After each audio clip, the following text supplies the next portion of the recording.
एको द्रष्टासि सर्वस्य मुक्तप्रायोऽसि सर्वदा अयमेव हि ते बन्धो द्रष्टारं पश्यसीतरम् अहं कर्तेत्य अहं मानमहा कृष्णायिदंशित नाहं कर्तेति विश्वास अमृतं पीत्वा सुखी भव एको विशुद्धबोधोऽहम् इति निश्चयवन्निना प्रज्वाल्य यज्ञानगहनम् वीतशोकसुखी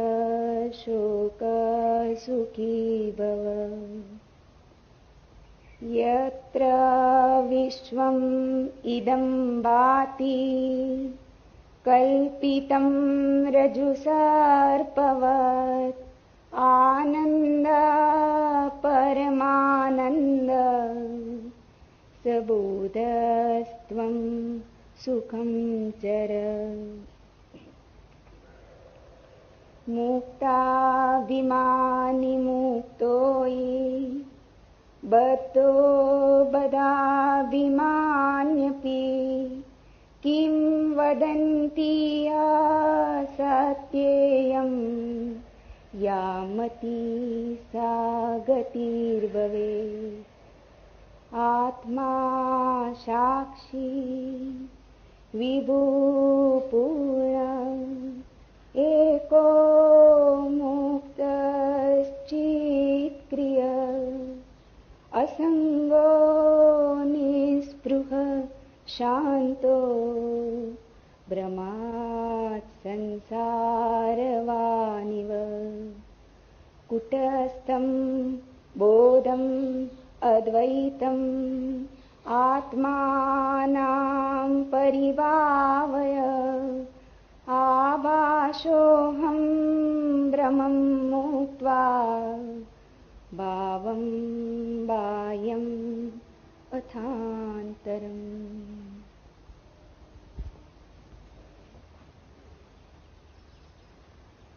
पहला सूत्र। अष्टावक्र ने कहा,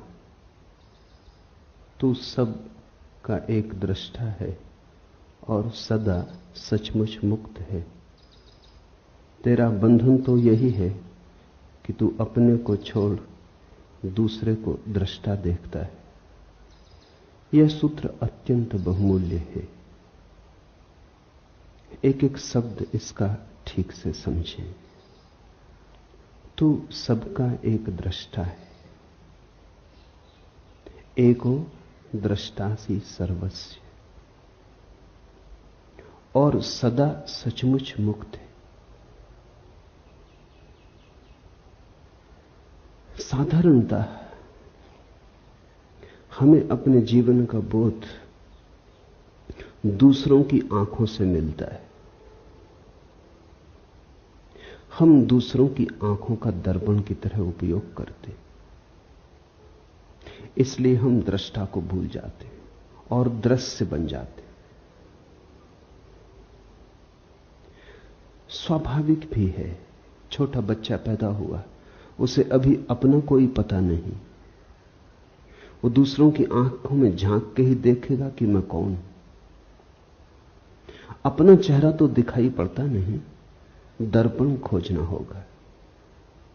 जब तुम दर्पण में अपने को देखते हो तो तुम दृश्य हो गए, दृष्टा ना रहे। तुम्हारी अपने से पहचान ही कितनी है, उतनी जितना दर्पण ने कहा। मां कहती है बेटा सुंदर है, तो बेटा अपने को सुंदर मानता है। शिक्षक कहते हैं स्कूल में बुद्धिमान हो, तो व्यक्ति अपने को बुद्धिमान मानता है। कोई अपमान कर देता है, कोई निंदा कर देता है, तो निंदा का स्वर भीतर समा जाता है। इसलिए तो हमें अपना बोध बड़ा भ्रामक मालूम होता है, क्योंकि अनेक स्वर से मिलकर बना है, विरोधी स्वरों से मिलकर बना है। किसी ने कहा सुंदर हो और किसी ने कहा तुम और सुंदर। शकल तो देखो आईने में, दोनों स्वर भीतर चले गए, द्वंद्व पैदा हो गया। किसी ने कहा बड़े बुद्धिमान हो और किसी ने कहा तुम जैसा बुद्धू आदमी नहीं देखा। दोनों स्वर भीतर चले गए, दोनों भीतर जुड़ गए, बड़ी बेचैनी पैदा हो गई, बड़ा द्वंद्व पैदा हो गया। इसलिए तो तुम निश्चित नहीं हो कि तुम कौन हो। इतनी भीड़ तुमने इकट्ठी कर ली है मतों की, इतने दर्पणों में झांका है और सभी दर्पणों ने अलग अलग खबर दी। दर्पण तुम्हारे संबंध में थोड़ी खबर देते, दर्पण अपने संबंध में खबर देते। तुमने दर्पण देखे होंगे जिनमें तुम लंबे हो जाते, दर्पण देखे होंगे जिनमें तुम मोटे हो जाते, दर्पण देखे होंगे जिनमें तुम अति सुंदर दिखने लगते, दर्पण देखे होंगे जिनमें तुम अति कुरूप हो जाते, अष्टावक्र हो जाते। दर्पण में जो झलक मिलती है वो तुम्हारी नहीं है, दर्पण के अपने स्वभाव की। विरोधी बातें इकट्ठी होती चली जाती। इन्हीं विरोधी बातों के संग्रह का नाम तुम समझ लेते हो मैं हूं। इसलिए तुम सदा कपते रहते हो, डरते रहते हो। लोक मत का कितना भय होता है। कहीं लोग बुरा ना सोचें, कहीं लोग ऐसा ना समझ लें कि मैं मूढ़ हूं, कहीं ऐसा ना समझ लें कि मैं असाधु हूं। लोग कहीं ऐसा ना समझ लें, क्योंकि लोगों के द्वारा ही हमने अपनी आत्मा निर्मित की है। गुरुजीएफ अपने शिष्यों से कहता था, अगर तुम्हें आत्मा को जानना हो तो तुम्हें लोगों को छोड़ना होगा। ठीक कहता था। सदियों से यही सद्गुरुओं ने कहा है। अगर तुम्हें स्वयं को पहचानना हो तो तुम्हें दूसरों की आंखों में देखना बंद कर देना होगा। मेरे देखे बहुत से खोजी, सत्य के अन्वेषक समाज को छोड़कर चले गए। उसका कारण यह नहीं था कि समाज में रह के सत्य को पाना असंभव है। उसका कारण इतना ही था, समाज में रह के स्वयं की ठीक ठीक छवि जाननी बहुत कठिन है। यहां लोग खबर दिए ही चले जाते हैं कि तुम कौन हो। तुम पूछो न पूछो, सब तरफ से झलकें आती ही रहती हैं कि तुम कौन हो। और हम धीरे धीरे इन्हीं झलकों के लिए जीने लगते हैं। मैंने सुना एक राजनेता मरा, उसकी पत्नी 2 वर्ष पहले मर गई थी। जैसे ही राजनेता मरा, उसकी पत्नी ने उस दूसरे लोग के द्वार पर उसका स्वागत किया, लेकिन राजनेता ने कहा अभी मैं भीतर ना आऊंगा, जरा मुझे मेरी अर्थी के साथ राजघाट तक हो आने दो। पत्नी ने कहा अब क्या सार है, वहां तो देह पड़ी रह गई, मिट्टी है। उसने कहा कि मिट्टी नहीं, इतना तो देख लेने दो कितने लोग विदा करने आए। राजनेता और उसकी पत्नी भी अर्थी के साथ साथ, किसी को तो दिखाई ना पड़ते थे पर उनको अर्थी दिखाई पड़ती थी, चले। बड़ी भीड़ थी। अखबार नवीस थे, फोटोग्राफर थे, झंडे झुकाए गए थे, फूल सजाए गए थे, मिलिट्री के ट्रक पर रखी अर्थी थी, बड़ा सम्मान दिया जा रहा था, तोपें आगे पीछे थी, सैनिक चल रहे थे। गदगद हो उठा राजनेता। पत्नी ने कहा इतने प्रसन्न क्या हो रहे हो? उसने कहा अगर मुझे पता होता कि मरने पर इतनी भीड़ आएगी तो मैं पहले कभी का मर गया होता, तो हम पहले ही ना मर गए होते, इतने दिन क्यों राह देखते। इतनी भीड़ मरने पर आए, इसी के लिए तो जिए। भीड़ के लिए लोग जीते हैं, भीड़ के लिए लोग मरते हैं। दूसरे क्या कहते हैं ये इतना मूल्यवान हो गया है कि तुम पूछते ही नहीं कि तुम कौन हो। दूसरे क्या कहते हैं उन्हीं की कतरन छांट छांट के इकट्ठी अपनी तस्वीर बना लेते। वो तस्वीर बड़ी डमाडोल रहती, क्योंकि लोगों के मन बदलते रहते, और फिर लोगों के मन ही नहीं बदलते रहते, लोगों के कारण भी बदलते रहते। कोई आके तुमसे कह गया कि आप बड़े साधु पुरुष हैं, उसका कुछ कारण है, खुशामद कर गया। साधु पुरुष तुम्हें मानता कौन? अपने को छोड़ के संसार में कोई किसी को साधु पुरुष नहीं मानता। तुम अपनी ही सोचो ना, तुम अपने को छोड़ के किसको साधु पुरुष मानते हो? कभी कभी कहना पड़ता है, जरूरतें, जिंदगी है, अड़चने, झूठे को सच्चा कहना पड़ता है, दुर्जन को सज्जन कहना पड़ता है, कुरूप को सुंदर की तरह प्रशंसा करनी पड़ती, स्तुति करनी पड़ती, खुशामद करनी पड़ती। खुशामद इसलिए तो इतनी बहुमूल्य है।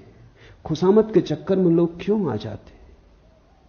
मूड से मूड आदमी से भी कहो कि तुम महाबुद्धिमान हो तो वो भी इंकार नहीं करता, क्योंकि उसको अपना तो कुछ पता नहीं। तुम जो कहते हो वही सुनता है, तुम जो कहते हो वही हो जाता है। तो उनके कारण बदल जाते। कोई कहता है सुंदर हो, कोई कहता है असुंदर हो, कोई कहता है भले हो, कोई कहता है बुरे हो। ये सब इकट्ठा होता चला जाता है, और इन विपरीत मतों के आधार पर तुम अपनी आत्मा का निर्माण कर लेते हो। तुम ऐसी बैलगाड़ी पर सवार हो जिसमें सब तरफ बैल जुते, जो सब दिशाओं में एक साथ जा रही। तुम्हारे अस्थि पंजर ढीले हुए जा रहे हैं, तुम सिर्फ घसीटते हो, कहीं पहुंचते नहीं, पहुंच सकते नहीं। पहला सूत्र है आज का, तू सबका एक दृष्टा है और तू सदा सचमुच मुक्त है। व्यक्ति दृश्य नहीं है, दृष्टा है। दुनिया में 3 तरह के व्यक्ति हैं। वे जो दृश्य बन गए, वे सबसे ज्यादा अंधेरे में। दूसरे वे जो दर्शक बन गए, वे पहले से थोड़े ठीक है, लेकिन कुछ बहुत ज्यादा अंतर नहीं। तीसरे वे जो दृष्टा बन गए। तीनों को अलग अलग समझ लेना जरूरी है। जब तुम दृश्य बन जाते हो तो तुम वस्तु हो गए, तुमने आत्मा खो दी। इसलिए राजनेता में आत्मा को पाना मुश्किल है, अभिनेता में आत्मा को पाना मुश्किल है। वो दृश्य बन गया है, वो दृश्य बनने के लिए ही जीता है। उसकी सारी कोशिश यह है कि मैं लोगों को भला कैसे लगूं, सुंदर कैसे लगूं, श्रेष्ठ कैसे लगूं। श्रेष्ठ होने की चेष्टा नहीं है, श्रेष्ठ लगने की चेष्टा है। कैसे श्रेष्ठ दिखाई पड़ूं। तो जो दृश्य बन रहा है वो पाखंडी हो जाता है। वो ऊपर से मुखौटे ओढ़ लेता है, ऊपर से सब आयोजन कर लेता है, भीतर सड़ता जाता है। फिर दूसरे वे लोग हैं जो दर्शक बन गए, उनकी बड़ी भीड़ है। स्वभावतः पहले तरह के लोगों के लिए दूसरे तरह के लोगों की जरूरत नहीं, तो दृश्य बनेंगे लोग कैसे? कोई राजनेता बन जाता है, फिर ताली बजाने वाली भीड़ मिल जाती, तो दोनों में बड़ा मेल बैठ जाता है। नेता हो तो अनुयायी भी चाहिए, कोई नाच रहा हो तो दर्शक भी चाहिए, कोई गीत गा रहा हो तो सुनने वाले भी चाहिए। तो कोई दृश्य बनने में लगा है, कुछ दर्शक बन के रह गए। दर्शकों की बड़ी भीड़। पश्चिम के मनोवैज्ञानिक बड़े चिंतित थे, क्योंकि लोग बिल्कुल ही दर्शक होकर रह गए हैं। फिल्म देखाते हैं, रेडियो खोल लेते हैं, टेलीविजन के सामने बैठ जाते हैं घंटों। अमेरिका में करीब करीब औसत आदमी 6 घंटे रोज टेलीविजन देख रहा है। फुटबॉल का मैच हो देखाते हैं, कुश्ती हो रही हो तो देखाते हैं, क्रिकेट हो तो देखाते हैं, ओलंपिक हो तो देखाते हैं। बस सिर्फ देखने वाले रह गए। खड़े हैं दर्शक की तरह राह के किनारे राहगीर। जीवन का जुलूस निकल रहा है, तुम देख रहे हो। कुछ हैं जो जीवन के जुलूस में सम्मिलित हो गए, वो जरा कठिन धंधा है, वहां बड़ी प्रतियोगिता है। जुलूस में सम्मिलित होना जरा मुश्किल है, बड़े संघर्ष और बड़े आक्रमण की जरूरत है। लेकिन जुलूस को देखने वालों की भी जरूरत है। वो किनारे खड़े देख रहे हैं, अगर वो ना हो तो जुलूस भी विदा हो जाए। तुम थोड़ा सोचो, अगर अनुयायी न चलें पीछे तो नेताओं का क्या हो? अकेले झंडा ऊंचा रहे हमारा, बड़े बुद्धू मालूम पड़े, बड़े पागल मालूम पड़े। राह किनारे लोग चाहिए, भीड़ चाहिए, तो पागलपन भी ठीक मालूम पड़ता है। तुम थोड़ा सोचो, कोई देखने ना आए और क्रिकेट का मैच होता रहे, मैच के प्राण निकल गए। मैच के प्राण मैच में थोड़ी, वो देखने जो लाखों लोग इकट्ठे होते हैं उनमें। और आदमी अद्भुत है, आदमी तो घुड़दौड़ देखने भी जाते। ये पूरा कोरेगांव पार्क घुड़दौड़ देखने वालों की बस्ती। ये बड़े हैरानी की बात है, आदमी को दौड़ाओ, कोई घोड़ा देखने नहीं आता। घोड़े दौड़ते हैं, आदमी देखने जाते हैं। ये घोड़ों से भी गई बीती स्थिति हो गई। देखते ही देखते जिंदगी बीत जाती। दर्शक, प्रेम करते नहीं तुम, फिल्म में प्रेम चलता है वो देखते हो। नाचते नहीं तुम, कोई नाचता है तुम देखते हो। गीत तुम नहीं गुनगुनाते, कोई गुनगुनाता है तुम सुनते हो। तो तुम्हारा जीवन अगर नपुंसक हो जाए, अगर उसमें से सब जीवन ऊर्जा खो जाए, तो आश्चर्य क्या। तुम्हारे जीवन में कोई गति नहीं है, कोई ऊर्जा का प्रवाह नहीं है, तुम मुर्दे की भांति बैठे हो। बस तुम्हारा कुल काम इतना है कि देखते रहो, कोई दिखाता रहे, तुम देखते रहो। ये दो ही की बड़ी संख्या है दुनिया में, दोनों एक दूसरे से बंधे। मनोवैज्ञानिक कहते हैं दुनिया में हर बीमारी के दो पहलू होते। दुनिया में कुछ लोग हैं जिनको मनोवैज्ञानिक कहते हैं मैसोचिस्ट, पर स्वदुखवादी, वो अपने को सताते हैं। और दुनिया में दूसरा एक वर्ग है जिसको मनोवैज्ञानिक कहते हैं सैडिस्ट, पर दुखवादी, दूसरे को सताते। दोनों की जरूरत है, इसलिए दोनों जब मिल जाते हैं तो बड़ा राग रंग चलता है। मनोवैज्ञानिक कहते हैं कि अगर पति दूसरों को सताने वाला हो और स्त्री खुद को सताने वाली हो, तो इससे बढ़िया जोड़ा और दूसरा नहीं होता। स्त्री अपने को सताने में मजा लेती है, पति दूसरे को सताने में मजा लेता है। राम मिलाई जोड़ी, कोई अंधा कोई कोढ़ी, मिल गए, बिल्कुल मिल गए, बिल्कुल ठीक बैठ गए। हर बीमारी के दो पहलू होते, दृश्य और दर्शक एक ही बीमारी के दो पहलू। स्त्रियां आमतौर से दृश्य बनना पसंद करती, पुरुष आमतौर से दर्शक बनना पसंद करते। मनोवैज्ञानिकों की भाषा में स्त्रियों को वो कहते हैं एग्जिबिशनिस्ट, नुमाइशी। उनका सारा रस नुमाइश बनने में। मुल्ला नसरुद्दीन मक्खियां मार रहा था, बहुत मक्खियां हो गई, तो पत्नी ने कहा इनको हटाओ। आईने के पास मक्खियां मार रहा था, बोला कि एक जोड़ा, दो मादाएं बैठी। पत्नी ने कहा हद हो गई, तुमने पता कैसे चलाया कि नर हैं कि मादाएं? उन्होंने कहा घंटे भर से आईने पे बैठी हैं, मादाएं होनी चाहिए। नर को आईने के पास क्या करना? स्त्रियां आईने से छूट ही नहीं पाती। आईना मिल जाए तो चुंबक की तरह खींच लेता है। सारी जिंदगी आईने के सामने बीत रही है, कपड़ों में, वस्त्रों में, सजावट में, श्रृंगार में। और बड़ी हैरानी की बात है, इतने सज धज के निकलती हैं, फिर कोई धक्का दे तो नाराज होती, कोई धक्का ना दे तो भी दुखी होंगी, क्योंकि धक्का देने के लिए इतना सज धजने का इंसान था, नहीं तो प्रयोजन क्या था? पति के सामने स्त्रियां नहीं सजती, पति के सामने तो वो भैरवी बनी बैठी रहती, क्योंकि वहां धक्का मुक्का समाप्त हो चुका है। लेकिन घर के बाहर जाएं तो बड़ी तैयारी करती है, वहां दर्शक मिलेंगे, वहां दृश्य बनना है। मनुष्य को, पुरुष को मनोवैज्ञानिक कहते हैं वोयूर।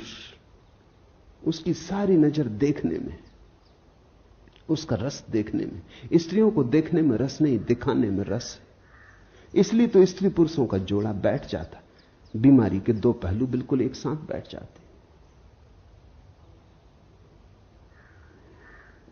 और ये दोनों ही अवस्थाएं रुग्ण हैं। अष्टावक्र कहते हैं मनुष्य का स्वभाव दृष्टा का है, न तो दृश्य बनना है और न दर्शक। अब कभी तुम ये भूल मत कर लेना, कई बार मैंने देखा है कुछ लोग ये भूल कर लेते हैं, वो समझते हैं दर्शक हो गए तो दृष्टा हो गए। इन दोनों शब्दों में बड़ा बुनियादी फर्क है। भाषा कोश में शायद फर्क ना हो, वहां दर्शक और दृष्टा का एक ही अर्थ होगा, लेकिन जीवन के कोश में बड़ा फर्क है। दर्शक का अर्थ है दृष्टि दूसरे पर है, और दृष्टा का अर्थ है दृष्टि अपने पर है। दृष्टि देखने वाले पर है तो दृष्टा, और दृष्टि दृश्य पर है तो दर्शक। बड़ा क्रांतिकारी भेद है, बड़ा बुनियादी भेद है। जब तुम्हारी नजर दृश्य पर अटक जाती है और तुम अपने को भूल जाते हो तो दर्शक। जब तुम्हारी दृष्टि से सब दृश्य विदा हो जाते हैं, तुम ही तुम रह जाते हो, जागरण मात्र रह जाता, होश मात्र रह जाता, तो दृष्टा। तो दर्शक तो तुम तब हो जब तुम बिल्कुल विस्मृत हो गए, तुम अपने को भूल ही गए, नजर लग गई। वहां सिनेमा हॉल में बैठे हो, 3 घंटे के लिए अपने को भूल जाते हो, याद ही नहीं रहती कि तुम कौन हो। दुख सुख चिंताएं सब भूल जाती, इसलिए तो भीड़ वहां पहुंचती। जिंदगी में बड़ा दुख है, चिंता है, परेशानी है, कहीं चाहिए भूलने का उपाय। लोग बिल्कुल एकाग्र चित्त हो जाते, बस ध्यान उनका लगता ही फिल्म में। वहां देखते हैं पर्दे पे कुछ भी नहीं है, छायाएं डोल रही, मगर लोग बिल्कुल एकाग्र चित्त हैं। बीमारी भूल जाती, चिंता भूल जाती, बुढ़ापा भूल जाता, मौत भी आती हो तो भूल जाती। लेकिन दृष्टा नहीं हो गए हो तुम फिल्म में बैठ के, दर्शक हो गए, भूल ही गए अपने को। स्मरण ही ना रहा कि मैं कौन हूं। ये जो देखने की ऊर्जा है भीतर, इसकी तो स्मृति ही खो गई। बस सामने दृश्य है, उसी पर अटक गए, उसी में सब भांति डूब गए। दर्शक होना एक तरह का आत्मविस्मरण है, और दृष्टा होने का अर्थ है सब दृश्य विदा हो गए, पर्दा खाली हो गया। अब कोई फिल्म नहीं चलती वहां, न कोई विचार रहे, न कोई शब्द रहे, पर्दा बिल्कुल शून्य हो गया, कोरा और शुभ्र सफेद। देखने को कुछ भी ना बचा, सिर्फ देखने वाला बचा। और अब देखने वाले में डुबकी लगी तो दृष्टा। दृश्य और दर्शक, मनुष्यता इनमें बटी। कभी कभी कोई दृष्टा होता है, कोई अष्टावक्र, कोई कृष्ण, कोई महावीर, कोई बुद्ध। कभी कभी कोई जागता और दृष्टा होता है। तू सबका एक दृष्टा है। और इस सूत्र की खूबियां यह हैं कि जैसे ही तुम दृष्टा हुए, तुम्हें पता चलता है दृष्टा तो एक ही है संसार में, बहुत नहीं। दृश्य बहुत है, दर्शक बहुत है। अनेकता का अस्तित्व ही दृश्य और दर्शक के बीच है। वो झूठ का जाल है, दृष्टा तो एक ही है। ऐसा समझो कि चांद निकला, पूर्णिमा का चांद निकला, नदी पोखर में, तालाब सरोवर में, सागर में, सरिताओं में, सब जगह प्रतिबिंब बने। अगर तुम पृथ्वी पर घूमो और सारे प्रतिबिंबों का अंकन करो तो करोड़ों अरबों खरबों प्रतिबिंब मिलेंगे, लेकिन चांद एक है, प्रतिबिंब अनेक है। दृष्टा एक है, दृश्य अनेक है, दर्शक अनेक है। वो सिर्फ प्रतिबिंब है, वो छायाएं। तो जैसे ही कोई व्यक्ति दृश्य और दर्शक से मुक्त होता है, न तो दिखाने की इच्छा रही कि कोई देखे, न देखने की इच्छा रही, देखने और दिखाने का जाल छूटा, वो रस न रहा तो वैराग्य। अब कोई इच्छा नहीं होती कोई देखे और कहे कि सुंदर हो, सज्जन हो, संत हो, साधु हो। अगर इतनी भी इच्छा भीतर रह गई कि लोग तुम्हें साधु समझें, तो अभी तुम पुराने जाल में पड़े हो। अगर इतनी भी आकांक्षा रह गई मन में कि लोग तुम्हें संत पुरुष समझें, तो तुम अभी पुराने जाल में पड़े हो। अभी संसार नहीं छूटा। संसार ने नया रूप लिया, नया ढंग पकड़ा, लेकिन यात्रा पुरानी ही जारी है, सातत्य पुराना ही जारी। क्या करोगे देखकर? खूब देखा, क्या पाया? क्या करोगे दिखाकर? कौन है यहां जिसको दिखा के कुछ मिलेगा?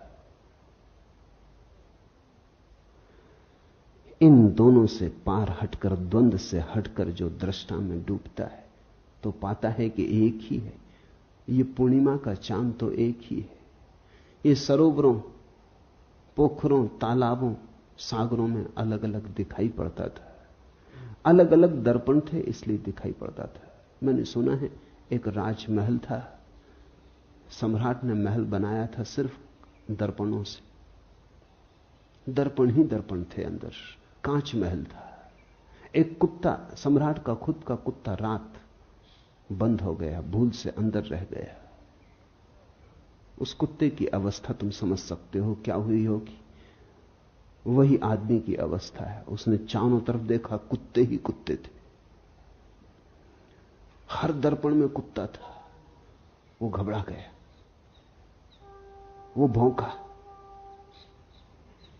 जब आदमी भयभीत होता है तो दूसरे को भयभीत करना चाहता है। शायद दूसरा भयभीत हो जाए तो अपना भय कम हो जाए। वो भौंका, लेकिन स्वभाव था वहां तो दर्पण ही थे। दर्पण दर्पण से कुत्ते भौंके, आवाज उसी पर लौट आई, अपनी ही प्रतिध्वनि थी। रात भर भौंकता रहा और बागता और दर्पणों से जूझता, लहूलुहान हो गया। वहां कोई भी न था, अकेला था। सुबह मरा हुआ पाया गया। सारे भवन में खून के चिन्ह थे। उसकी कथा आदमी की कथा है। यहां दूसरा नहीं, यहां अन्य है ही नहीं। जो है अनन्य है, यहां एक है। लेकिन उस एक को जब तक तुम भीतर से ना पकड़ लोगे, ख्याल में ना आएगा। तू सबका एक दृष्टा है और सदा सचमुच मुक्त है। अष्टावक्र कहते हैं सचमुच मुक्त है। इसे कल्पना मत समझना। आदमी बहुत अद्भुत है। आदमी सोचता है कि संसार तो सत्य है और ये सत्य की बातें सब कल्पना है। दुख तो सत्य मानता है, सुख की कोई किरण उतरे तो मानता है कोई सपना है, कोई धोखा है। मेरे पास लोग आते हैं, वो कहते हैं बड़ा आनंद मालूम हो रहा है। शक होता है ये कहीं भ्रम तो नहीं। दुख में इतने जन्मों जन्मों तक रहे कि भरोसा ही खो गया कि आनंद हो भी सकता है। आनंद असंभव मालूम होने लगा है। रोने का अभ्यास ऐसा हो गया है, दुख का ऐसा अभ्यास हो गया है, कांटों से ऐसी पहचान हो गई कि फूल अगर दिखाई भी पड़े तो भरोसा नहीं आता, लगता है सपना है, आकाश कुसुम, होगा नहीं, हो नहीं सकता। इसलिए अष्टावक्र कहते हैं सचमुच मुक्त है। व्यक्ति बंधा नहीं। बंधन असंभव है क्योंकि केवल परमात्मा है, केवल एक है। न तो बांधने को कुछ है, न बंधने को कुछ है। तू सदा सचमुच मुक्त है। इसलिए अष्टावक्र जैसे व्यक्ति कहते हैं कि इसी क्षण चाहे तो मुक्त हो सकता है, क्योंकि मुक्त है ही। मुक्ति में कोई बाधा नहीं, बंधन कभी पड़ा नहीं, बंधन केवल माना हुआ है। तेरा बंधन तो यही है कि तू अपने को छोड़ दूसरे को दृष्टा देखता है। एको दृष्टासी सर्वस्य मुक्त प्रायो असि सर्वदा, अयमेव ही ते बंधो दृष्टारम पश्य सीतरम। एक ही बंधन है कि तू अपने को छोड़ दूसरे को दृष्टा देखता है, और एक ही मुक्ति है कि तू अपने को दृष्टा जान ले। तो इस प्रयोग को थोड़ा करना शुरू करें। देखते हैं, वृक्ष के पास बैठे हैं, वृक्ष दिखाई पड़ रहा है,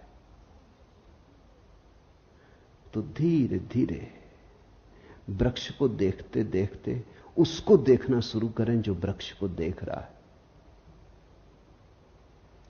जरा से हेरफेर की बात है। साधारणता चेतना का तीर वृक्ष की तरफ जा रहा है, इस तीर को दोनों तरफ जाने दें, इसका फल दोनों तरफ कर लें। वृक्ष को भी देखें और साथ ही चेष्टा करें उसको भी देखने की जो देख रहा है। देखने वाले को न भूलें, देखने वाले को पकड़ पकड़ लें, बार बार भूलेगा, पुरानी आदत है, जन्मों की आदत है, भूलेगा, लेकिन बार बार देखने वाले को पकड़ लें। जैसे जैसे देखने वाला पकड़ में आने लगेगा, कभी कभी क्षण भर को ही आएगा, लेकिन क्षण भर को ही पाएंगे एक अपूर्व शांति का उदय हुआ, एक आशीष बरसा, एक सौभाग्य की किरण उतरी। एक क्षण को भी अगर ऐसा होगा तो एक क्षण को भी मुक्ति का आनंद मिलेगा, और वो आनंद तुम्हारे जीवन के स्वाद को और जीवन की धारा को बदल देगा। शब्द नहीं बदलेंगे तुम्हारे जीवन की धारा को, शास्त्र नहीं बदलेंगे, अनुभव बदलेगा, स्वाद बदलेगा। यहां मुझे सुन रहे हैं, दो तरह से सुना जा सकता है। सुनते वक्त मैं जो बोल रहा हूं अगर उस पर ही ध्यान रहे और तुम अपने को भूल जाओ तो फिर तुम दृष्टा ना रहे, श्रोता ना रहे, श्रावक ना रहे। तुम्हारा ध्यान मुझ पे अटक गया तो तुम दर्शक हो गए। आंख से ही दर्शक नहीं हुआ जाता, कान से भी दर्शक हुआ जाता है। जब भी ध्यान ऑब्जेक्ट पर, विषय पर अटक जाए तो तुम दर्शक हो गए। सुनते वक्त सुनो मुझे, साथ में उसको भी देखते रहो, पकड़ते रहो, टटोलते रहो जो सुन रहा है। निश्चित ही तुम सुन रहे हो, मैं बोल रहा हूं। बोलने वाले पर ही नजर ना रहे, सुनने वाले को भी पकड़ते रहो, बीच बीच में उसको ख्याल लेते रहो। धीरे धीरे तुम पाओगे कि जिस घड़ी में तुमने सुनने वाले को पकड़ा, उसी घड़ी में तुमने मुझे सुना, से सब व्यर्थ गया। जब तुम सुनने वाले को पकड़ के सुनोगे तब जो मैं कह रहा हूं वही तुम्हें सुनाई पड़ेगा।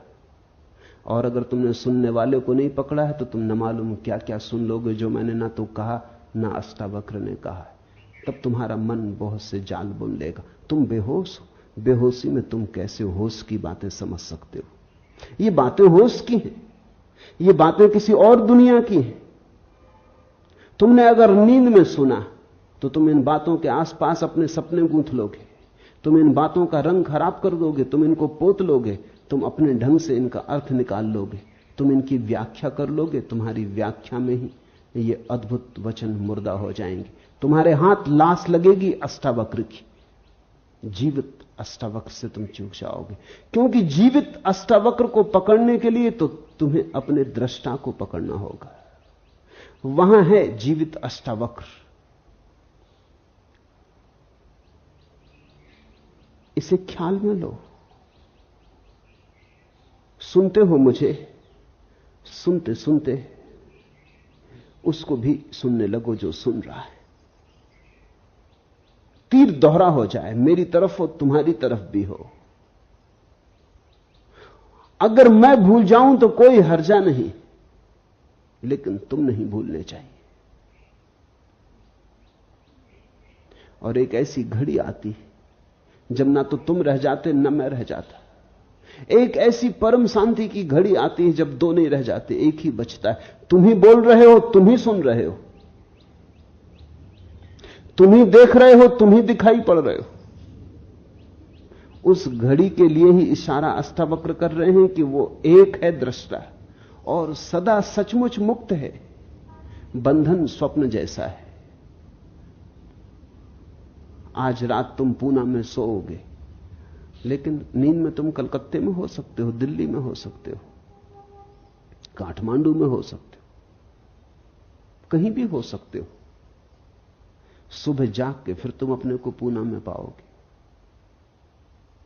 सपने में अगर काठमांडू चले गए तो लौटने के लिए कोई हवाई जहाज से यात्रा नहीं करनी पड़ेगी, ना ट्रेन पकड़नी पड़ेगी, न पैदल यात्रा करनी पड़ेगी।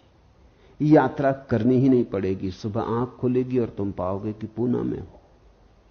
सुबह तुम पाओगे तुम कहीं गए ही नहीं, सपने में गए थे। सपने में जाना कोई जाना है। बंधन तो एक ही है तेरा कि तू अपने को छोड़ दूसरे को दृष्टा देखता है। एक ही बंधन है कि हमें अपना होश नहीं, अपने दृष्टा का होश नहीं। एक तो यह अर्थ है इस सूत्र का, एक और भी अर्थ है, वो भी ख्याल में ले लेना चाहिए। साधारणतः अष्टावक्र के ऊपर जिन्होंने भी कुछ लिखा है उन्होंने दूसरा ही अर्थ किया है, इसलिए वो दूसरा अर्थ भी समझ लेना जरूरी है। वो दूसरा अर्थ भी ठीक है, दोनों अर्थ साथ साथ ठीक है।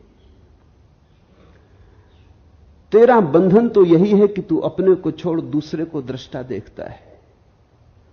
तुम मुझे सुन रहे हो, तुम सोचते हो कान सुन रहा है, तुम मुझे देख रहे हो, तुम सोचते हो आंख देख रही है। आंख क्या देखेगी? आंख को दृष्टा समझ रहे हो तो भूल हो गई। देखने वाला तो आंख के पीछे, सुनने वाला तो कान के पीछे। तुम मेरे हाथ को छुओ तो तुम सोचोगे तुम्हारे हाथ ने मेरे हाथ को छुआ, गलती हो रही। छूने वाला तो हाथ के भीतर छिपा है। हाथ क्या छुएगा? कल मर जाओगे, लाश पड़ी रह जाएगी, लोग हाथ पकड़े बैठे रहेंगे, कुछ भी ना छुएगा। लाश पड़ी रह जाएगी, आंख खुली पड़ी रहेगी, सब दिखाई पड़ेगा और कुछ भी दिखाई ना पड़ेगा। लाश पड़ी रह जाएगी, संगीत होगा, बैंड बाजे बजेंगे, कान पर चोट भी लगेगी, झंकार भी आएगी, लेकिन कुछ भी सुनाई ना पड़ेगा। जिसे सुनाई पड़ता था, जिसे दिखाई पड़ता था, जिसे स्पर्श होता था, स्वाद होता था, वो जा चुका है। इंद्रियां नहीं अनुभव लाती, इंद्रियों के पीछे छिपा हुआ कोई। तो दूसरा अर्थ इस सूत्र का है कि तुम अपने को ही दृष्टा जानना, शरीर को मत जान लेना, आंख को, कान को, इंद्रियों को मत जान लेना, भीतर की चेतना को ही दृष्टा जानना।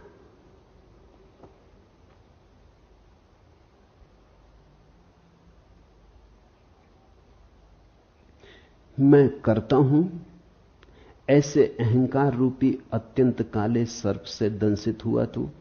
मैं करता नहीं हूं ऐसे विश्वास रूपी अमृत को पीकर सुखी हो। अहम करता इति, मैं करता हूं ऐसे अहंकार रूपी अत्यंत काले सर्प से दंशित हुआ तू। हमारी मान्यता ही सब कुछ है। हम मान्यता के सपने में पड़े, हम अपने को जो मान लेते हैं वही हो जाते। ये बड़ी विचार की बात है। ये पूरब के अनुभव का सार निचोड़ है। हमने जो मान लिया है अपने को वही हम हो जाते। तुमने अगर कभी किसी सम्मोहनविद को, हिप्नोटिस्ट को प्रयोग करते देखा हो तो तुम चौंके होगे।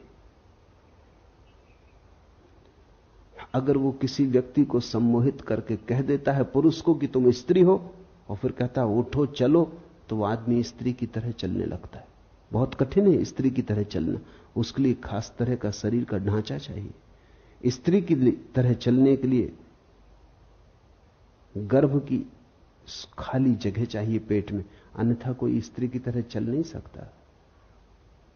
या बहुत अभ्यास करे तो चल सकता है। लेकिन कोई सम्मोहनविद किसी को सुला देता है बेहोशी में, वो कहता है उठो तुम स्त्री हो, पुरुष नहीं, चलो, वो स्त्री की तरह चलने लगता है। वो उसे प्याज पकड़ा देता है और कहता है ये सेव है, नाश्ता कर लो, वो प्याज का नाश्ता कर लेता है। और उससे पूछो कैसा स्वाद, वो कहता है बड़ा स्वादिष्ट। उसे पता भी नहीं चलता कि ये प्याज है, उसे बास भी नहीं आती। सम्मोहनविदों ने अनुभव किया है और अब तो ये वैज्ञानिक तथ्य है, इस पर बहुत प्रयोग हुए हैं। मूर्छित सम्मोहन में मूर्छित व्यक्ति के हाथ में उठा के एक साधारण कंकड़ रख दो और कह दो अंगारा रख दिया है, वो झटक के फेंक देता है, चीख मारता है कि जल गया। इतने तक भी बात होती तो ठीक था, लेकिन हाथ पे फफोला आ जाता है। तुमने खबर सुनी होगी लोगों की कि जो आग पर चल लेते हैं, वो भी सम्मोहन की गहरी अवस्था है। अगर तुमने ऐसा मान लिया कि नहीं जलूंगा, तो आग भी नहीं जलाती। मानने की बात है, अगर जरा भी संदेह रहा तो मुश्किल हो जाएगी, तो जल जाओगे। ऐसा बहुत बार हुआ है कि कुछ लोग सिर्फ हिम्मत करके चले गए कि जब इतने लोग चल रहे हैं तो हम भी चल लेंगे, लेकिन भीतर संदेह का कीड़ा था, वो जल गए। ऑक्सफोर्ड यूनिवर्सिटी में इस पर प्रयोग किया गया। लंका से कुछ बौद्ध भिक्षु बुलाए गए थे चलने के लिए। वो बुद्ध पूर्णिमा को हर वर्ष बुद्ध की स्मृति में आग पर चलते। वो बात बिल्कुल ठीक है, बुद्ध की स्मृति में आग पर चलना चाहिए, क्योंकि बुद्ध की कुल स्मृति इतनी है कि तुम देह नहीं हो। तो जब हम देह ही नहीं है तो आग हमें कैसे जलाएगी?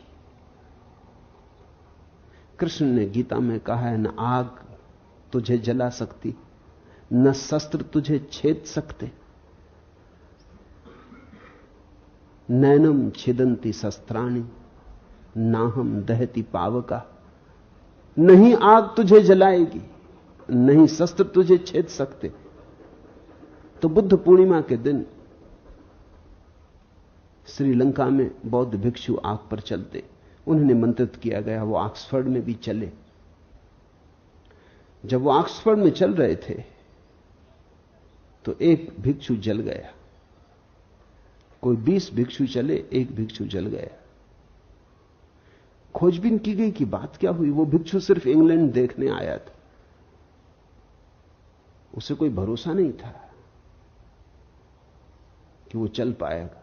उसकी मर्जी कुछ और थी, वो तो सिर्फ यात्रा करने आया था। उसकी तो आकांक्षा इतनी थी कि इंग्लैंड देख लेंगे, और उसने सोचा जब ये 19 लोग नहीं जलते तो मैं क्यों जलूंगा। मगर भीतर संदेह का कीड़ा था, वो जल गया। और वहीं उसी रात दूसरी घटना घटी कि एक प्रोफेसर, ऑक्सफोर्ड यूनिवर्सिटी का प्रोफेसर, जिसने कभी यह घटना न देखी थी न सुनी थी, वो सिर्फ बैठ के देख रहा था। उसे देख के इतना भरोसा आ गया कि वो उठा और चलने लगा और चल गया। न तो वो बौद्ध था, न धार्मिक था, उसे तो कुछ पता ही नहीं था। उसे तो सिर्फ इतने लोगों का चलना देख के ये लगा, ये भाव ऐसी गहनता से उठा, ये श्रद्धा इतनी सघन हो गई कि वो उठा एक गहन आनंद भाव में और नाचने लगा आग पर। भिक्षु भी चौंके, क्योंकि भिक्षुओं को तो यह ख्याल था कि बुद्ध भगवान उन्हें बचा रहे। ये आदमी तो कोई बौद्ध नहीं है, ये तो अंग्रेज था और धार्मिक भी नहीं था, चर्च भी नहीं जाता था, तो क्राइस्ट भी इसकी फिक्र नहीं करेंगे। बुद्ध से तो कुछ लेना देना है नहीं, इसका तो कोई भी मालिक नहीं था, सिर्फ श्रद्धा। हम जो मानते हैं गहन श्रद्धा में वही हो जाते हैं। मैं करता हूं ऐसे अहंकार रूपी अत्यंत काले सर्प से दंशित हुआ तू। मैं करता नहीं हूं ऐसे विश्वास रूपी अमृत को पीकर सुखी हो।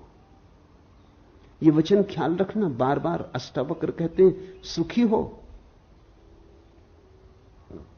वो कहते हैं इसी क्षण घट सकती है बात। अहम करता इति, मैं करता हूं ऐसी हमारी धारणा है।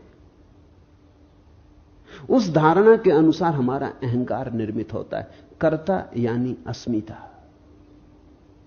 मैं करता हूं, उसी से हमारा अहंकार निर्मित होता है। इसलिए जितना बड़ा करता हो उतना बड़ा अहंकार होता है। तुमने अगर कुछ खास नहीं किया तो तुम क्या अहंकार रखोगे? तुमने एक बड़ा मकान बनाया तो उतना ही बड़ा तुम्हारा अहंकार हो जाता। तुमने एक बड़ा साम्राज्य रचाया तो उतनी ही सीमा तुम्हारे अहंकार की हो जाती। इसलिए तो दुनिया को जीतने के लिए पागल लोग निकलते। दुनिया को जीतने थोड़ी निकलते। दुनिया किसने कब जीती? लोग आते हैं चले जाते हैं, दुनिया को कौन जीत पाता है? लेकिन दुनिया को जीतने निकलते हैं घोषणा करने कि मेरा अहंकार इतना विराट है कि सारी दुनिया को छोटा कर दूंगा, घेर लूंगा, सीमा बना दूंगा। मैं ही परिभाषा बनूंगा सारे जगत की। सिकंदर और नेपोलियन और तैमूर और नादिर और सारे पागल दुनिया को घेरने चलते। ये दुनिया को घेरने के लिए जो आकांक्षा है, ये अहंकार की आकांक्षा है। किसी को तुमने देखा मंत्री हो गया या मुख्यमंत्री हो गया, तब उसकी चाल देखी, फिर पद पर नहीं रहा तब उसको देखा। ऐसी खराब हालत हो जाती पद से उतर के। आदमी वही है, बल खो जाता है। वो जो अहंकार का विष था, जो गति दे रहा था, नशा दे रहा था, वो चाल में जो मस्ती आ गई थी, सिर ऊंचा उठ गया था, रीढ़ सीधी हो गई थी, वो सब खो जाता है। क्या हो गया? एक क्षण पहले इतना बल मालूम होता था, एक क्षण बाद ऐसा निर्बल हो गया। राजनीतिक पदों से उतर के ज्यादा दिन जिंदा नहीं रहते। राजनीतिक जब तक जीतते हैं तब तक बलशाली रहते हैं, जैसे ही हारने लगते हैं वैसे ही बल खो जाता। मनोवैज्ञानिक कहते हैं कि लोग रिटायर होकर जल्दी मर जाते। 10 साल का फर्क पड़ता है, थोड़ा बहुत फर्क नहीं। जो आदमी 80 साल जीता, वो जब 60 साल में रिटायर हो जाता तो 70 में मर जाता है। वो 80 साल जी सकता था, कोई और कारण न था मरने का, लेकिन मरने का एक कारण मिल गया कि जब तुम कलेक्टर थे, कमिश्नर थे, पुलिस इंस्पेक्टर थे या कांस्टेबल ही सही, स्कूल के मास्टर ही सही। स्कूल के मास्टर की भी अकड़ होती, उसकी भी एक दुनिया होती। 30-40 लड़कों पर तो रोब बांधे ही रखता है, उनको तो दबाए ही रखता है, वहां तो सम्राट ही होता है। कहते हैं जब औरंगजेब ने अपने बाप को कारागृह में बंद कर दिया तो उसके बाप ने कहा कि मुझे यहां मन नहीं लगता, तू एक काम कर, 30-40 छोटे छोटे लड़के भेज दे, तुम एक मदरसा खोल दो। कहते हैं औरंगजेब ने कहा कि बाप जेल में तो पड़ गया है, लेकिन पुरानी सम्राट होने की अकड़ नहीं जाती, तो 30-40 लड़कों पे ही अब मालकियत करेगा। उसने इंतजाम कर दिया। छोटा छोटा स्कूल का मास्टर भी 30-40 लड़कों की दुनिया में तो राजा है। बड़े से बड़े राजा को भी इतना बल कहां होता है। कहो उठो तो उठते हैं लोग, कहो बैठो तो बैठते हैं लोग, सब उसके हाथ में। स्कूल का मास्टर ही सही, कलेक्टर हो, डिप्टी कलेक्टर हो, मिनिस्टर हो, कोई भी हो, जैसे ही रिटायर होता है वैसे ही बल खो जाता। अब कोई रास्ते पर नमस्कार नहीं करता, अब कहीं भी उसकी कोई सार्थकता नहीं मालूम होती, वो फिजूल मालूम पड़ता है, जैसे कूड़े के ढेर पर फेंक दिया गया या कबाड़ खाने में डाल दिया गया। अब उसकी कहीं कोई जरूरत नहीं, जहां भी जाता है लोग उसको सहते, मगर उनके भाव से पता चलता है कि अब जाओ, भी क्षमा करो, अब यहां किस लिए चले आए, अब दूसरा काम करने दो। वही लोग जो उसकी खुशामद करते थे रास्ते से कन्नी काट जाते, वही लोग जो उसके पैर दाबते थे अब दिखाई नहीं पड़ते। अचानक उसके अहंकार का गुब्बारा सिकुड़ जाता है, जैसे गुब्बारा फूट गया, हवा निकलने लगी, पंचर हो गया, सिकुड़ने लगता है। जीने में कोई अर्थ नहीं मालूम होता, मरने की आकांक्षा पैदा होने लगती। वो सोचने लगता है अब मर ही जाऊं, क्योंकि अब क्या सहार। रिटायर होकर लोग जल्दी मर जाते, क्योंकि उनके जीवन का सारा बल तो उनके साम्राज्यों में था। कोई हेड क्लर्क था तो 10-5 क्लर्कों को ही सता रहा था। इससे कोई फर्क नहीं पड़ता कि तुम कौन हो, तुम चपरासी सही, मगर चपरासी की भी अकड़ होती। जब जाओ दफ्तर में अंदर तो चपरासी को बैठो, स्टूल पे ही बैठा है बाहर, लेकिन उसकी अकड़ देखो, कहता ठहरो। मुल्ला नसरुद्दीन कांस्टेबल का काम करता था, एक महिला को तेजी से कार चलाते हुए पकड़ लिया, जल्दी से निकाली नोटबुक, लिखने लगा। महिला ने कहा सुनो, बेकार लिखा पढ़ी मत करो, मेयर मुझे जानते। मगर वो लिखते ही रहा। महिला ने कहा कि सुनते हो कि नहीं, चीफ मिनिस्टर भी मुझे जानते हैं, मगर वो लिखते ही रहा। आखिर महिला ने आखिरी दांव मारा, उसने कहा सुनते हो कि नहीं, इंदिरा गांधी भी मुझे जानती। मुल्ला ने कहा बकवास बंद करो, मुल्ला नसरुद्दीन तुम्हें जानता है। उस महिला ने कहा कौन मुल्ला नसरुद्दीन, मतलब? उसने कहा मेरा नाम मुल्ला नसरुद्दीन, अगर मैं जानता हूं तो कुछ हो सकता है, बाकी कोई भी जानता रहे, भगवान भी तुम्हें जानता हो। ये रिपोर्ट लिखी जाएगी, ये मुकदमा चलेगा। हर आदमी की अपनी अकड़ है, कांस्टेबल की भी अपनी अकड़ है, उसके भी अपनी दुनिया है, अपना राज्य, उसके भीतर फंसे कि वो सताएगा। अहंकार जीता है उस सीमा पर जो तुम कर सकते हो। इसलिए तुम देखना, अहंकारी आदमी हां कहने में बड़ी मजबूरी अनुभव करता है। तुम अपने में ही निरीक्षण करना। यह मैं कोई दूसरों को जांचने के लिए तुम्हें मापदंड नहीं दे रहा हूं, तुम अपना ही आत्मविश्लेषण करना। नहीं कहने में मजा आता है, क्योंकि नहीं कहने में बल मालूम पड़ता है।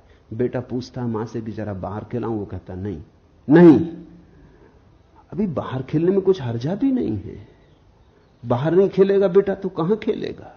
और मां भी जानती है कि जाएगा ही वो, थोड़ा शोरगुल मचाएगा, वो भी अपना बल दिखलाएगा, बलों की टक्कर होगी, थोड़ी राजनीति चलेगी, वो चीख पुकार मचाएगा, बर्तन पटकेगा, तब वो कहेगी अच्छा जा बाहर खेल। लेकिन वो जब कहेगी जा बाहर खेल, तब ठीक है,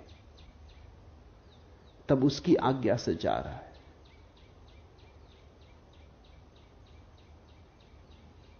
मुल्ला नसरुद्दीन का बेटा बहुत ऊधम कर रहा था, उससे बार बार कह रहा था शांत होकर बैठ, देख मेरी आज्ञा मान, शांत होकर बैठ, मगर वो सुन नहीं रहा था। कौन बेटा सुनता है? आखिर भन्ना के मुल्ला नसरुद्दीन ने कहा अच्छा अब कर जितना ऊधम करना, अब देख कैसे मेरी आज्ञा का उल्लंघन करता है। अब मेरी आज्ञा है, कर कितना ऊधम करना है, अब देखें कैसे मेरी आज्ञा का उल्लंघन करता है। नहीं जल्दी आती जवान पर रखिए। तुम जरा गौर करना, 100 में 90 मौकों पर जहां नहीं कहने की कोई भी जरूरत न थी, वहां भी तुम नहीं कहते हो। नहीं कहने का मौका तुम चूकते नहीं, नहीं कहने का मौका मिले तो झपट के लेते हो। हां कहने में बड़ी मजबूरी लगती, हां कहने में बड़ी दयनीयता मालूम होती। हां कहने का मतलब होता तुम्हारा कोई बल नहीं। इसलिए जो बहुत अहंकारी हैं वो नास्तिक हो जाते। नास्तिक का मतलब उन्होंने आखिरी नहीं कह दी, उन्होंने कह दिया ईश्वर भी नहीं, और की तो बात छोड़ो। नास्तिक का अर्थ है कि उसने आखिरी अल्टीमेट परम इंकार कर दिया। आस्तिक का अर्थ है उसने परम स्वीकार कर लिया, उसने हां कह दिया ईश्वर है। ईश्वर को हां कहने का मतलब है मैं ना रहा, ईश्वर को न कहने का मतलब है बस मैं ही रहा। अब मेरे ऊपर कोई भी नहीं, मेरे पार कोई भी नहीं, मेरी सीमा बांधने वाला कोई भी नहीं।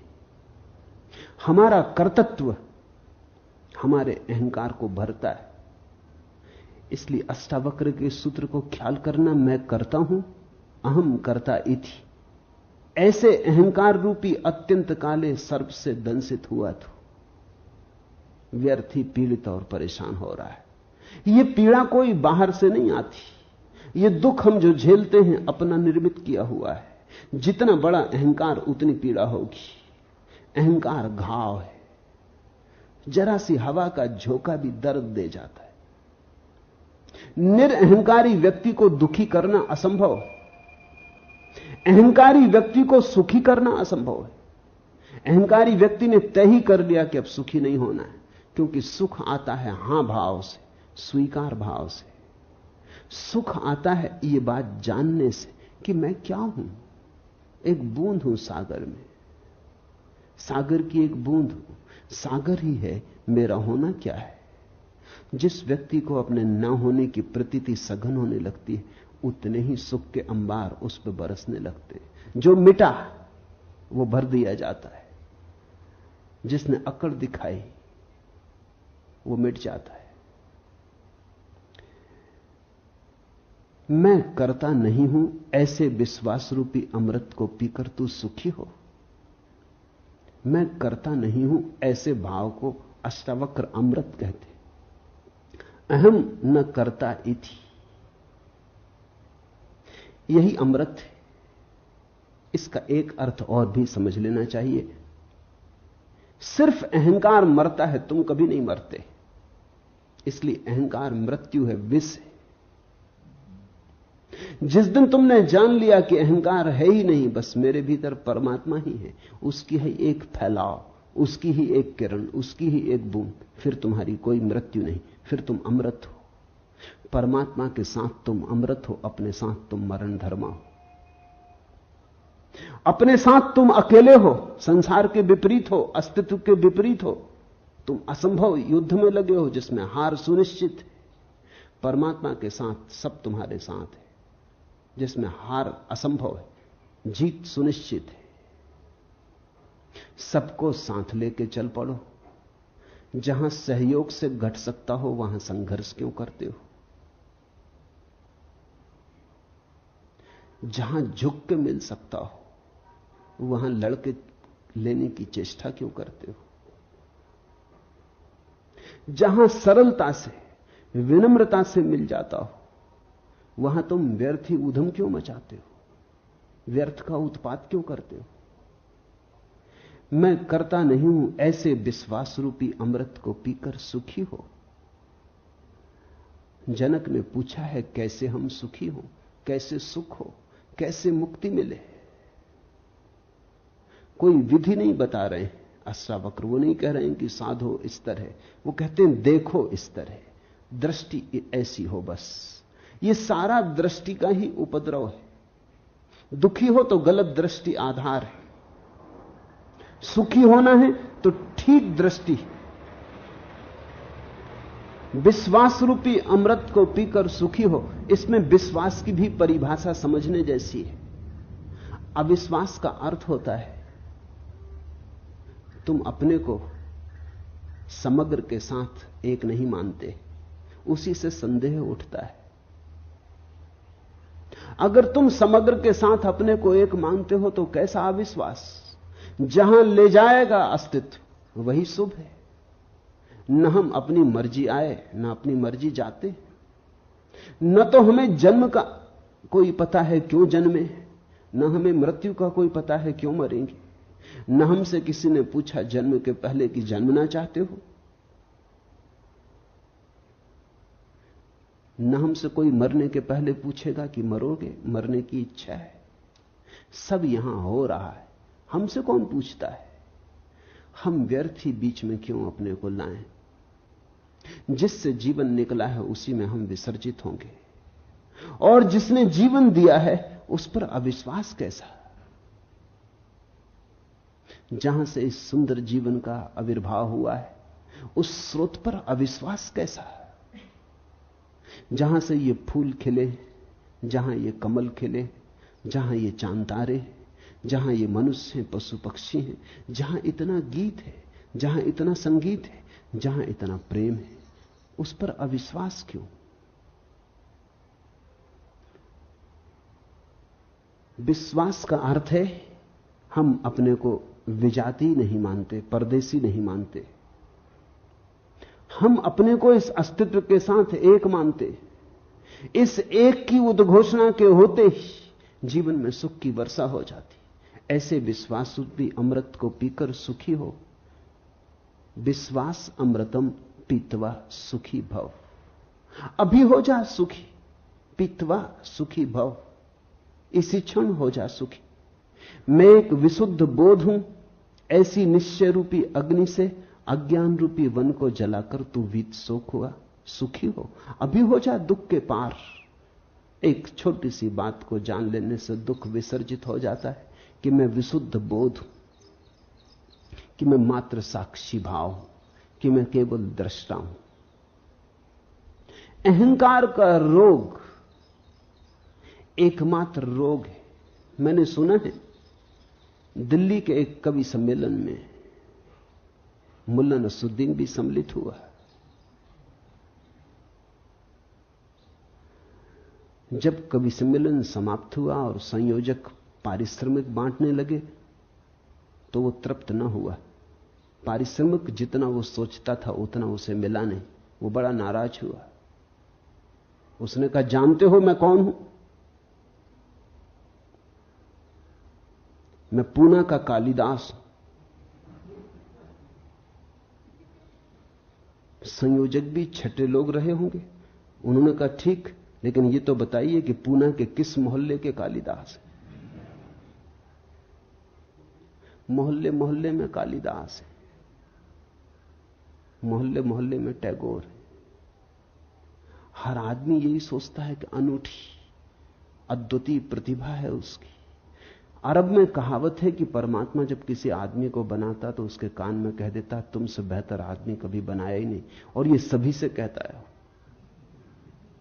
ये मजाक बड़ी गहरी है, और हर आदमी मन में यही ख्याल लिए जीता है कि मुझसे बेहतर आदमी कोई बनाया नहीं, मैं सर्वोत्कृष्ट कृति हूं। कोई माने न माने तो उनकी नासमझी, ऐसे मैं सर्वोत्कृष्ट कृति हूं। इस दंभ में जीता आदमी बड़े दुख पाता है, क्योंकि इस दंभ के कारण वो बड़ी अपेक्षाएं करता है जो कभी पूरी नहीं होंगी। उसकी अपेक्षाएं अनंत हैं। जीवन बहुत छोटा है। जिसने भी अपेक्षा बांधी वो दुखी होगा। इस जीवन को एक और ढंग से भी जीने की कला है, अपेक्षा शून्य, बिना कुछ मांगे। जो मिल जाए उसके प्रति धन्यवाद से भरे हुए, कृतज्ञ भाव से। वही आस्तिक की प्रक्रिया है। जो तुम्हें मिला है वो इतना है, मगर तुम उसे देखो तब ना। मैंने सुना है एक आदमी मरने जा रहा था। जिस नदी के किनारे वो मरने गया, एक सूफी फकीर बैठा हुआ था। उसने कहा, क्या कर रहे हो? वो कूदने को ही था। उसने कहा, रोको मत, बहुत हो गया, जिंदगी में कुछ भी नहीं, सब बेकार है। जो चाहा नहीं मिला, जो नहीं चाहा वही मिला। परमात्मा मेरे खिलाफ है तो मैं भी क्यों स्वीकार करूं ये जीवन? उस फकीर ने कहा, ऐसा करो, एक दिन के लिए रुक जाओ, फिर मर जाना। इतनी जल्दी क्या? तुम कहते हो तुम्हारे पास कुछ भी नहीं। उसने कहा, कुछ भी नहीं। कुछ होता तो मरने क्यों आता? उस फकीर ने कहा, तुम मेरे साथ आओ, इस गांव का राजा मेरा मित्र है। वो ले गया फकीर को। फकीर उसे ले गया। उसने सम्राट के कान में कुछ कहा। सम्राट ने कहा, 1 लाख रुपए दूंगा। उस आदमी ने इतनी सुना, फकीर ने क्या कहा कान में वो नहीं सुना। सम्राट ने कहा, 1 लाख रुपए दूंगा। फकीर आया और उस आदमी के कान में बोला कि सम्राट, तुम्हारी दोनों आंखें 1 लाख रुपए में खरीदने को तैयार, बेचते हो? उसने कहा, क्या मतलब? आंख और बेच दूं? लाख रुपए में 10 लाख दे तो भी नहीं देने वाला। तो सम्राट के पास फिर गया। उसने कहा, अच्छा 11 लाख देंगे। उस आदमी ने कहा, छोड़ो जी, ये धंधा करने नहीं, आंख बेचेंगे क्यों? फकीर ने कहा, कान बेचोगे, नाक बेचोगे? ये सम्राट हर चीज खरीदने को तैयार है और जो दाम मांगो देने को तैयार। उसने कहा, नहीं, ये धंधा हमें करने नहीं है, बेचेंगे क्यों? उस फकीर ने कहा, जरा देख, आंख तू 11 लाख में भी बेचने को तैयार नहीं, और रात तू मरने जा रहा था और कह रहा था कि मेरे पास कुछ भी नहीं। जो मिला है वो हमें दिखाई नहीं पड़ता। जरा इन आंखों को तो ख्याल करो। ये कैसा चमत्कार है। आंख चमड़ी से बनी, चमड़ी का ही अंग है, लेकिन आंख देख पाती, कैसी पारदर्शी। असंभव संभव हुआ है। ये कान सूंघ पाते संगीत को, पक्षियों के कलरव को, हवाओं के मरमर को, सागर के शोर को। ये कान सिर्फ चमड़ी और हड्डी से बने। ये चमत्कार तो देखो।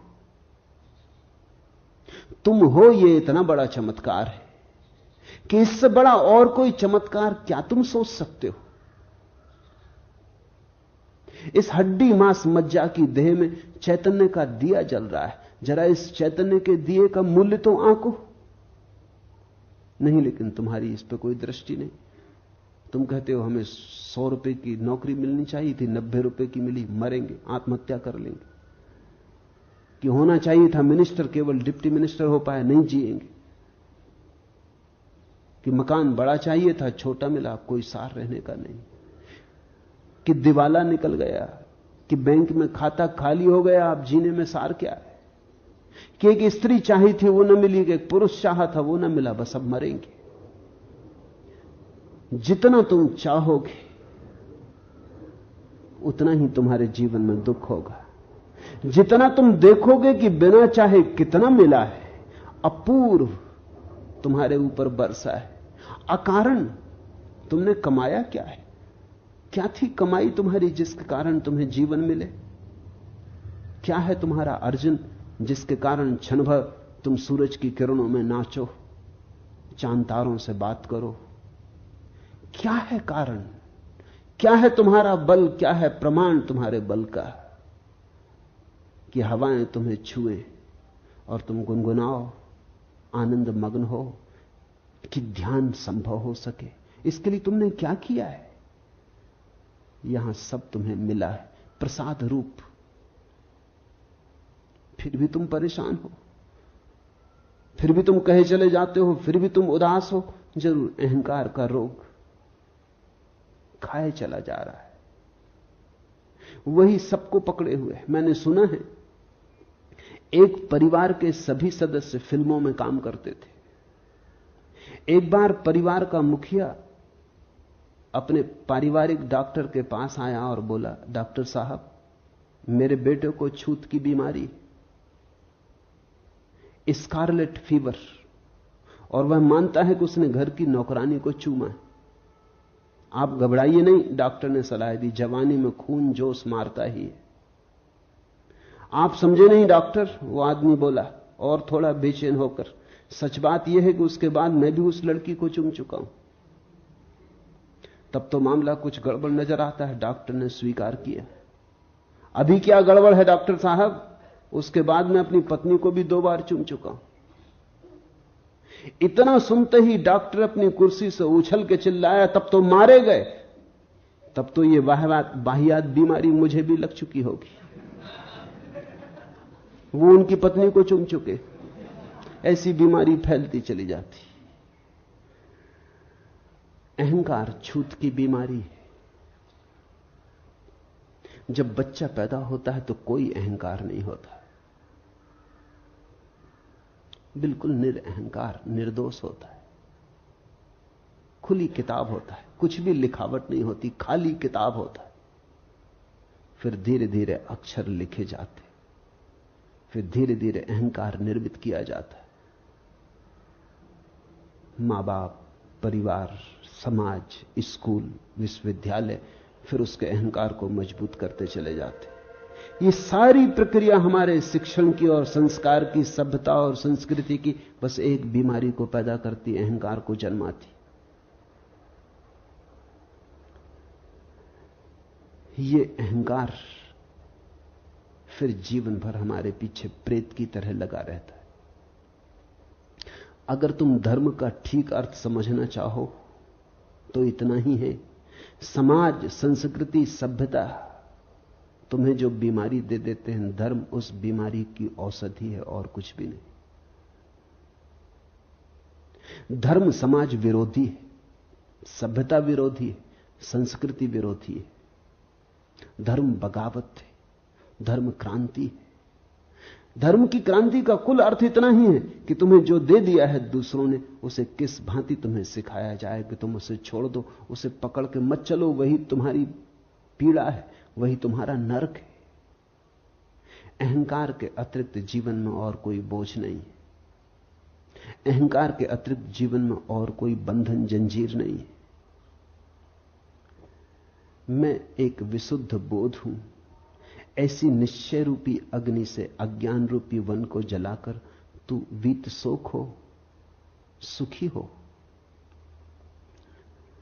अहंकार का अर्थ है अपने चैतन्य को किसी और चीज से जोड़ लेना। एक आदमी कहता है कि मैं बुद्धिमान हूं, तो उसने बुद्धिमानी से अपने अहंकार को जोड़ लिया, तो उसकी चेतना अशुद्ध हो गई। तुमने देखा दूध में कोई पानी मिला देता है तो हम कहते हैं दूध अशुद्ध हो गया। लेकिन अगर पानी मिलाने वाला कहे कि हमने बिल्कुल शुद्ध पानी मिलाया है, फिर तब भी तुम कहोगे अशुद्ध हो गया। शुद्ध पानी मिलाओ या अशुद्ध, ये थोड़ी सवाल है। पानी मिलाया, इससे कोई फर्क नहीं पड़ता कि तुमने शुद्ध पानी मिलाया, तो भी दूध तो अशुद्ध हो गया। और अगर गौर करो तो दूध ही अशुद्ध नहीं हुआ, पानी भी अशुद्ध हो गया। पानी और दूध दोनों शुद्ध थे, अलग अलग मिलके अशुद्ध हो गए। विपरीत और विजातीय और अन्य से मिलके उपद्रव होता है। चैतन्य जैसे ही अपने से भिन्न से मिल जाता है। तुमने कहा मैं बुद्धिमान, बुद्धि यंत्र है, उसका उपयोग करो, बुद्धिमान मत बनो। यही बुद्धिमानी है, बुद्धिमान मत बनो। तुमने कहा मैं बुद्धिमान, उपद्रव शुरू हुआ, दूध पानी से मिल गया। फिर तुम्हारी बुद्धि कितनी ही शुद्ध हो, इससे कोई फर्क नहीं पड़ता। तुमने कहा मैं चरित्रवान, दूध पानी से मिल गया। अब तुम्हारा चरित्र कितना ही शुद्ध हो, इससे कुछ फर्क नहीं पड़ता। दुष्चरित्र और सच्चरित्र दोनों के अहंकार होते हैं। मैंने सुना है एक पुरानी कहानी कि जार के जमाने में रूस में साइबेरिया में 3 कैदी बंद थे और तीनों में सदा विवाद हुआ करता था कि कौन बड़ा अपराधी, और तीनों में सदा विवाद हुआ करता था कि कौन ज्यादा दिन से जेल भोग रहा है। जेल में अक्सर यह होता है, लोग वहां भी बढ़ा चढ़ा के बताते। ऐसे नहीं कि तुम अपना बैंक बैलेंस बढ़ा चढ़ा के बताते हो और मेहमान आ जाते हैं तो घर में पड़ोस से फर्नीचर मांग के वो गलीचे बिछा देते हो, तुम ही धोखा देते हो। ऐसा नहीं, ऐसा नहीं है कि तुम ही दूसरों को देख के खूब जोर जोर से हरे राम करने लगते हो कि कोई आ जाए तो प्रार्थना लंबी हो जाती है, पूजा की घंटियां जोर से बजने लगती हैं, कोई ना आए जल्दी निपटा लेते हो। ऐसा तुम ही करते हो, ऐसा नहीं है। मेहमान घर में हो तो तुम मंदिर चले जाते हो, क्योंकि मेहमानों पर धार्मिक होने का प्रभाव डालना है। कैदी भी कारागृह में इसी तरह करते। उन 3 कैदियों में विवाद होता था। एक दिन पहले कैदी ने कहा कि मैं जब जेल में आया था, जब मुझे साइबेरिया के जेल में डाला गया, तब मोटर गाड़ी नहीं चलती थी। दूसरे ने कहा इसमें क्या रखा है, मैं जब डाला गया तब बैलगाड़ी तक नहीं चलती थी। तीसरे ने कहा बैलगाड़ी क्या होती। वो ये सिद्ध करने की कोशिश कर रहे हैं कि कौन कितने प्राचीन समय से उस जेल में पड़ा हुआ। इसमें भी अहंकार है। मैंने सुना है एक जेल में एक नया अपराधी आया, जिस कोठरी में उसे भेजा गया था उस कोठरी में एक दादा पहले से ही जमे थे। उन दादा ने पूछा कि कितने दिन रहेगा। मैंने कहा कि ये कोई 20 साल की सजा हुई। तो उसने कहा तू दरवाजे पे रह, तुझे जल्दी निकलना पड़ेगा, तू दरवाजे के पास ही अपना बिस्तरा लगा ले। अपराधी का भी अहंकार है, बुरे के साथ भी आदमी अपने अहंकार को भरता है, भले के साथ भी भरता है। लेकिन दोनों स्थितियों में चैतन्य अशुद्ध हो जाता है। अष्टावक्र कहते हैं मैं एक विशुद्ध बोध हूं, न तो मैं बुद्धिमान हूं, न मैं चरित्रवान हूं, न मैं चरित्रहीन हूं, न मैं सुंदर हूं, न मैं असुंदर हूं, न मैं जवान हूं, न मैं बूढ़ा हूं, न गोरा न काला, न हिंदू न मुसलमान, न ब्राह्मण न शूद्र। मेरा कोई तादात्म्य नहीं है। मैं इन सबको देखने वाला हूं। जैसे तुमने दिया जलाया अपने घर में, तो दिए की रोशनी टेबल पे भी पड़ती, कुर्सी पे भी पड़ती, दीवार पे भी पड़ती, दीवार घड़ी पे भी पड़ती, फर्नीचर पे, अलमारी पर, कालीन पर, फर्श पर, छप्पर पर, सब पे पड़ती।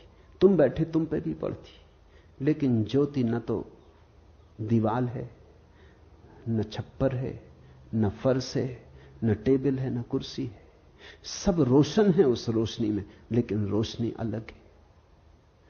शुद्ध चैतन्य तुम्हारी रोशनी है, तुम्हारा बोध है। वो बोध तुम्हारी बुद्धि पर भी पड़ता, तुम्हारी देह पर भी पड़ता, तुम्हारे कृत्य पर भी पड़ता, लेकिन तुम उनमें से कोई भी नहीं हो।